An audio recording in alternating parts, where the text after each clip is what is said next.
Hello dear students, मैं अजय कुमार शर्मा, गुड्डा public school, गुड्डा गोरजी, झुंझुनू। एक बार फिर हाजिर हूँ अपना नेक्स्ट वीडियो लेके। तो पिछले वीडियो में हम क्या बात कर रहे थे, डाइजेस्टिव ग्लैंड। और डाइजेस्टिव ग्लैंड में हमने सैलाइवरी ग्लैंड के बारे में पढ़ लिया था, हमने लीवर के बारे में पढ़ लिया था कि लीवर के क्या कार्य होते हैं, इसके द्वारा इसकी संरचना किस तरह की होती है। और अब हम बात करेंगे अपनी तीसरी ग्रंथि जिसका नाम है पैंक्रियाज, या इसको हम क्या बोल देते हैं, अग्नाशय कह देते हैं।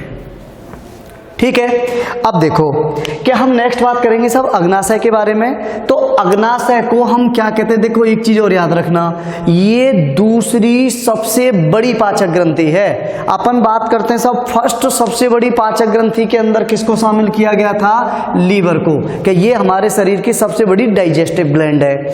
हम बात करते हैं सब हमारे शरीर की सेकंड सबसे बड़ी डाइजेस्टिव ग्लैंड, उसमें हम किसको शामिल करेंगे, पैंक्रियाज को शामिल करते हैं कि सब पैंक्रियाज या अग्नाशय ये दूसरी सबसे बड़ी ग्लैंड है। इसकी देखो सबसे बड़ी एक विशेषता क्या है कि इसको हम हेटेरोक्राइन ग्लैंड कहते हैं, हेटेरोक्राइन ग्लैंड कहते हैं। ठीक है, इससे पहले सैलाइवरी ग्लैंड के बारे में हमने पढ़ा था कि सब सैलाइवरी ग्लैंड 3 जोड़ी थी और उनसे विशेष डक्ट, जैसे स्टेनसन डक्ट, जैसे अपन ने बात की थी वार्टन्स डक्ट ऑफ रिविनस, उनके द्वारा इनका स्राव स्रावित किया जा रहा था। और तुम्हें पता है कि ऐसी ग्रंथियां जो अपना स्राव किसी विशेष नलिका की सहायता से टारगेट ऑर्गन पर स्रावित करती हैं, उन्हें हम एक्सोक्राइन ग्लैंड या बहिस्रावी ग्रंथि कहते हैं। दूसरा, ऐसी ग्रंथियां जो अपना स्राव बिना किसी नलिका की सहायता से स्रावित करती हैं और सीधा ब्लड में स्रावित करती हैं और ब्लड के द्वारा उसको टारगेट ऑर्गन तक पहुंचाया जाता है, उन्हें हम पता है क्या कहते हैं, एंडोक्राइन या अंतःस्रावी ग्रंथि कहते हैं। ठीक है ना। लेकिन अग्नाशय ना तो प्रॉपर एक्सोक्राइन है और ना ही प्रॉपर एंडोक्राइन है। इसका मतलब ये एक्सोक्राइन का भी कार्य कर रही है और ये एंडोक्राइन का भी कार्य कर रही है। इसका मतलब इसको हमने क्या नाम दिया, हेटेरोक्राइन ग्लैंड, या इसको हम हिंदी में क्या बोल देते हैं, मिश्रित ग्रंथि कहते हैं। ठीक है, अब देखो अपन बात कर लेते हैं डायग्राम की, इसकी सिचुएशन, स्थिति क्या होती है। तो देखो स्थिति की बात करें, हम ऑलरेडी आहार नाल का डायग्राम बना चुके हैं। अब यहां हम एक बार फिर बात करेंगे साहब, ये हमारा क्या है, स्टोमक हो गया, और ये क्या है, इंटेस्टाइन। ठीक है, देखो अब हम बात करते हैं क्या, ये हमारा क्या है, स्टोमक है। ठीक है, और ये क्या है साहब, यहां से स्टार्ट हो जाती है इंटेस्टाइन। क्या स्टार्ट हो गई, इंटेस्टाइन, और ये इंटेस्टाइन कौन सी, स्मॉल इंटेस्टाइन, यानी छोटी आंत स्टार्ट होती है। और ये छोटी आंत का सबसे पहला भाग है और इस भाग को हम क्या कहते हैं, ड्यूडेनम। क्या बोलते हैं इसको, ड्यूडेनम या ग्रैनी कहते हैं। ठीक है, तो ग्रैनी सी शेप्ड है और इस ग्रैनी की दोनों भुजाओं के बीच में देखो याद रखना एक अनियमित आकार की इर्रेगुलर टाइप की ग्लैंड होती है।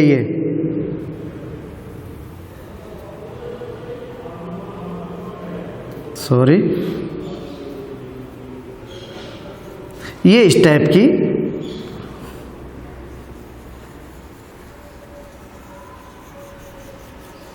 ठीक है, इर्रेगुलर टाइप की ग्लैंड होती है, ध्यान रखना। और ये क्या है, पैंक्रियाज कहलाता है, ये चीज याद रखना। तो पहली बात तो क्या, अगर अब हम बात करें इसकी स्थिति की, तो हमने क्या देखा साहब, क्या स्टोमक के नीचे ड्यूडेनम या ग्रैनी की दोनों भुजाओं के बीच में अनियमित आकार की ग्लैंड पाई जाती है, जिसको हम क्या नाम देते हैं, पैंक्रियाज या अग्नाशय ग्रंथि कहते हैं। दूसरी बात कि ये किस टाइप की ग्रंथि होती है, मिश्रित टाइप की ग्रंथि होती है। क्यों होती है अभी बताऊंगा। इसकी स्थिति क्या होती है साहब, इसकी स्थिति होती है कि ये स्टोमक के जस्ट नीचे ग्रैनी के बीच में फंसी हुई होती है। अब देखो अपन बात कर लेते हैं इसकी स्ट्रक्चर। तो पैंक्रियाज ग्लैंड की जब हम संरचना के बारे में बात करते हैं, तो इसकी संरचना के बारे में बात करते हैं, तो इसमें 2 प्रकार की सेल्स पाई जाती हैं। ठीक है, कितने प्रकार की सेल्स पाई जाती हैं, 2 प्रकार की। देखो नंबर 1 फर्स्ट पहली ग्रंथि है, दिख रहा है ना, ग्रुप ऑफ एसिनाई। ठीक है, पहली ग्रंथि कौन सी है? Group of acini. क्लियर दिख रहा है? चलो, ग्रुप ऑफ एसिनाई की बात करें तो देखो एक चीज याद रखना कि अग्नाशय ग्रंथि का लगभग 99% भाग किनके द्वारा बना होता है? एसिनाई कोशिकाओं द्वारा बना होता है। ठीक है ना?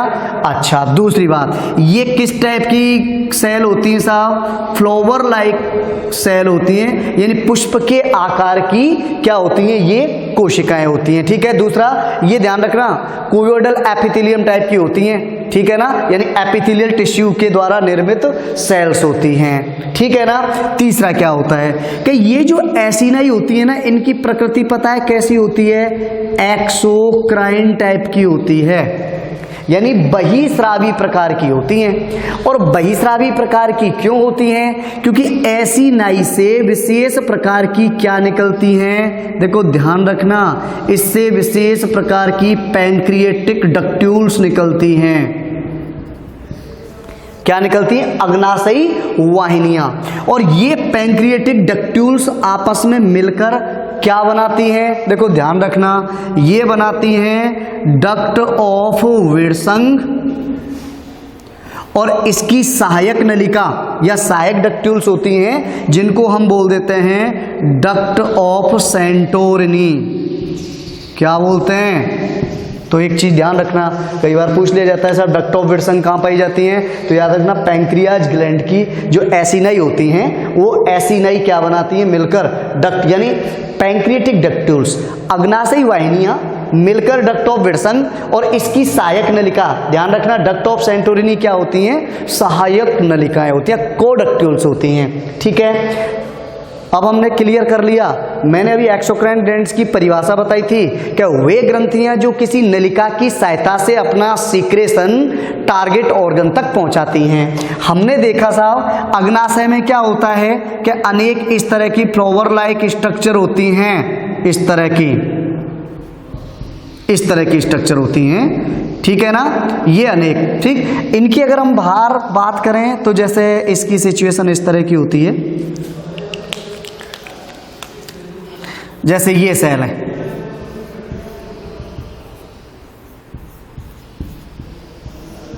इस तरह की इसकी स्ट्रक्चर होती है अगर हम पर इंटरनल स्ट्रक्चर देखें तो।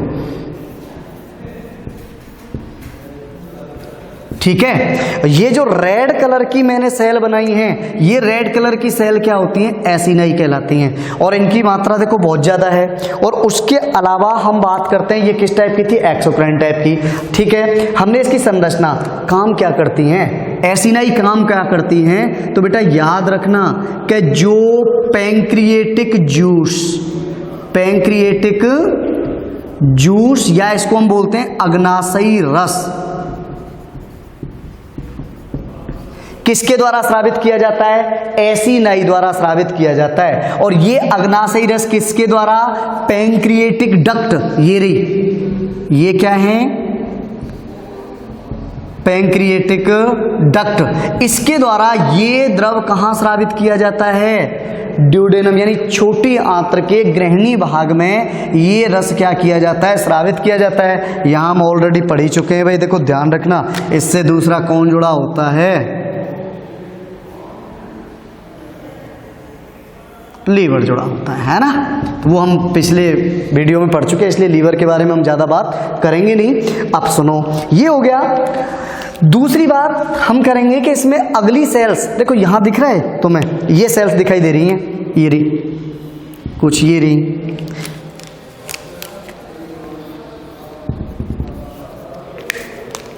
और ये रही। ठीक है। अब सुनो, अपन ने एक सेल्स के बारे में पढ़ लिया, इनको हम क्या बोलते हैं? Group of acini. और दूसरी जो सेल्स है ना, सेकंड, वो है ये, और इनको हम क्या नाम देते हैं?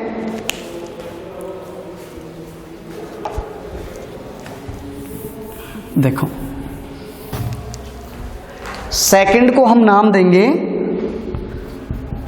आइसलेट्स ऑफ लैंगरहैंस, ठीक है, या इनको हम बोलते हैं लैंगरहैंस की द्वीपिकाएं। रीजन क्या होता है तुम्हें पता है? समुद्र होता है, वहां कहीं कहीं पर स्थल के छोटे छोटे पार्ट होते हैं, भूमि निकली हुई होती है, उनको हम पता है क्या बोलते हैं? आइसलैंड बोलते हैं, है ना, टापू बोलते हैं। वही सिचुएशन होती है।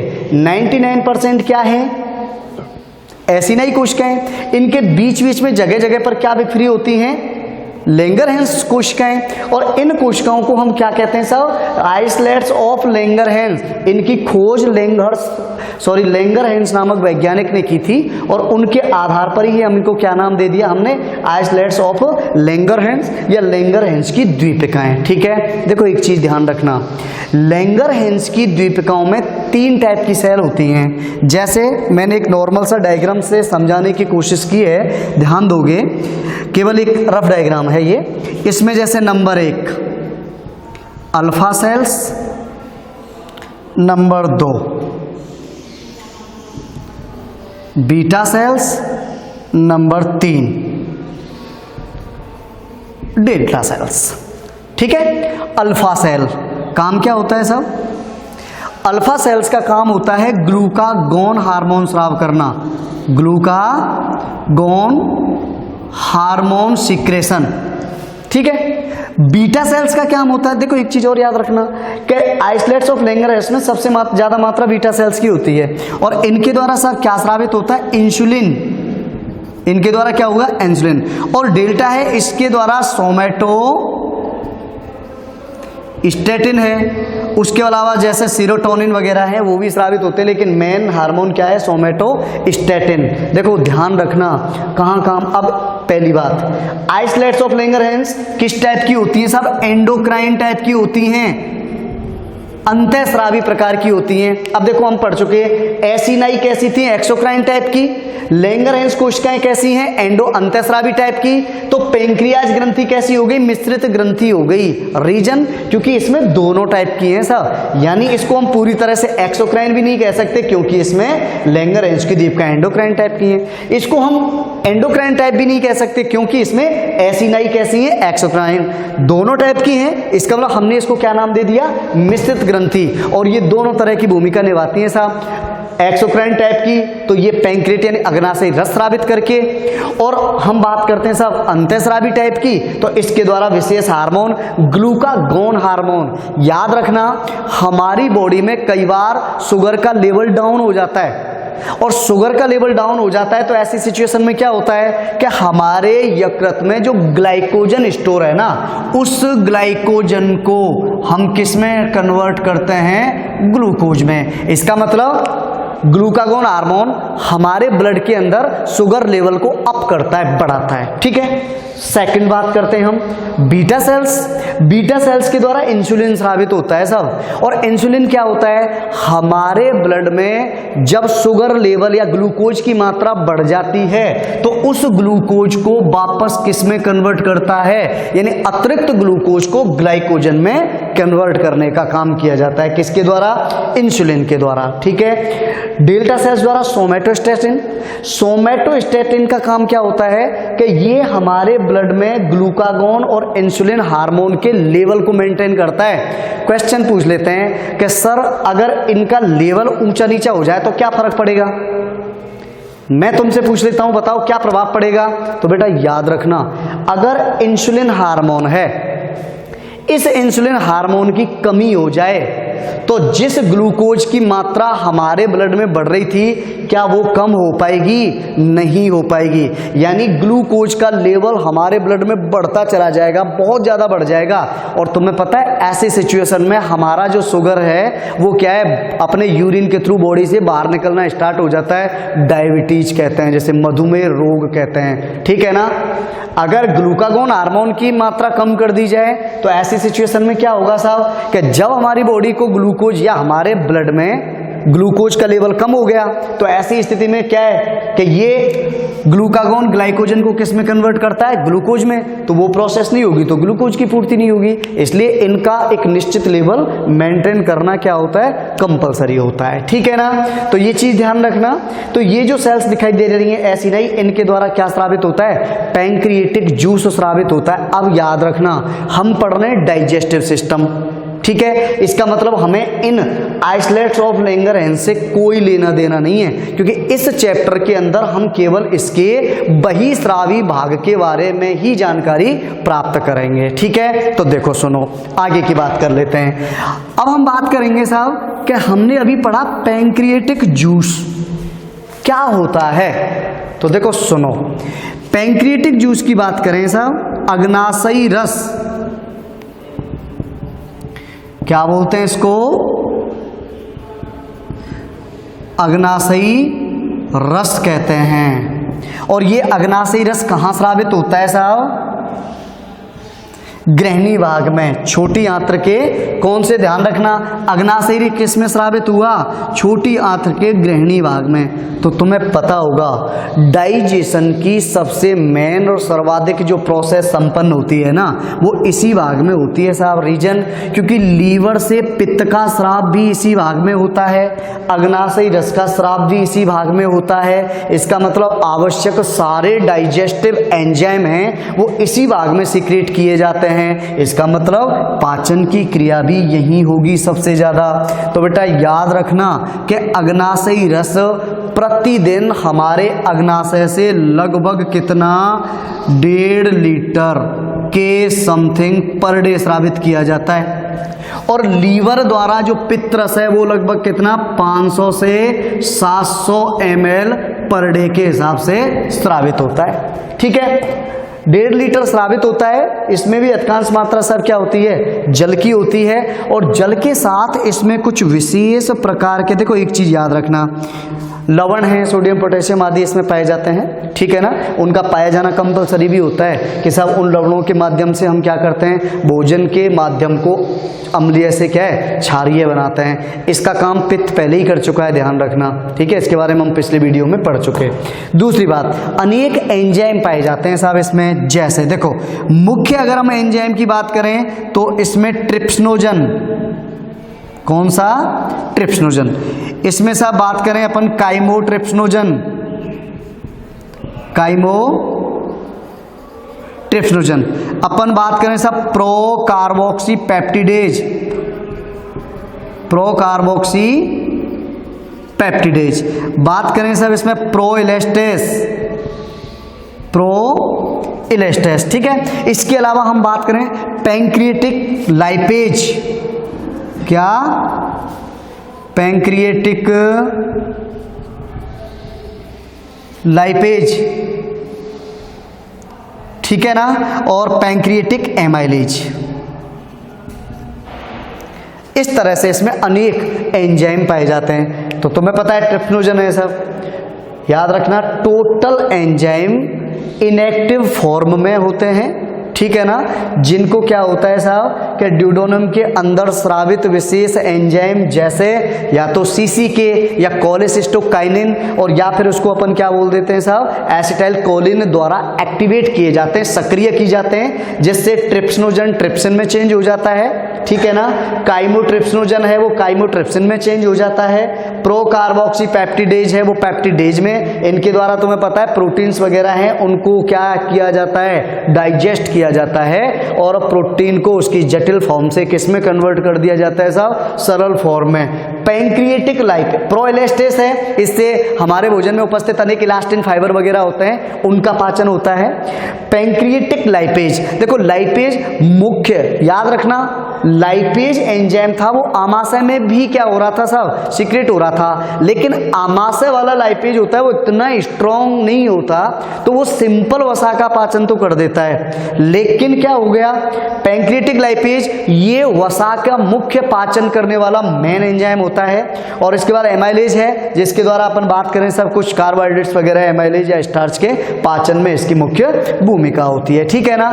तो इसी के साथ में अपनी क्या हो गई साहब, डाइजेस्टिव ग्लैंड कंप्लीट हो चुकी हैं, ठीक है ना।